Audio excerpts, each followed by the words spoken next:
Barrister S M Shahriar কবিরের যৌক্তিক কিছু কথা ও রাষ্ট্রভাবনা। জামাতের নেতাকর্মীরা বলতেছেন যে 92% মুসলমানের দেশে জামাতির সরকার চালাবে।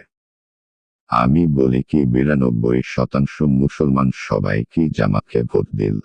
92% বাদ দিলে থাকে 8%। কিন্তু বিএনপি তো 49-97% ভোট পেয়েছে। তারা বলছে ইলেকশন ইঞ্জিনিয়ারিং হয়েছে। আচ্ছা, তাদের দাবি মতো আরো 5% ছেড়ে দিলাম, তাও তো 45% ভোট বিএনপি পাচ্ছে। তাদের কি সেই দিকে খেয়াল আছে? আর ধর্ম নিয়ে এইসব বাহুল্য কথা কি জামাতকে বলতেই হচ্ছে? জামাত বা তাদের জোটসঙ্গীদের লিগ্যাল কিছু অভিযোগ আছে, সেগুলো নিয়ে আইনি লড়াই করতে পারে।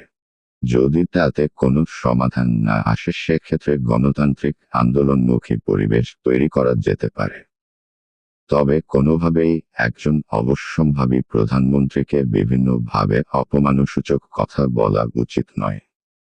এতে জাতি ক্ষতিগ্রস্ত হবে। বিশ্ব জানবে বাংলাদেশ সরকার প্রধান একজন দুর্নীতিবাজ। ব্যারিস্টার শাহরিয়ার কবিরের কথা শুনে দেখা যেতে পারে উনি বললেন যে 53টা আসনে জামাত জোটের ক্লেইম আছে। এসবের ব্যাপারে এখনই অভিযোগ দিয়ে রাখতে হবে, যাতে ভবিষ্যতে এগুলো নিয়ে জোরালো ভূমিকা নেওয়া যায়। তবে সরকার গঠন বিএনপি করবে।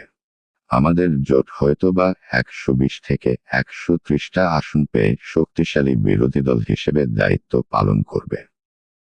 তাতে বিএনপি আওয়ামী লীগের মতো ফ্যাসিবাদী হয়ে ওঠার সুযোগ পাবে না। ব্যাস, এটাই সবচেয়ে গুরুত্বপূর্ণ সিদ্ধান্ত ও সর্বশেষ কথা। ভালো থাকুক আমাদের মহান জন্মভূমি।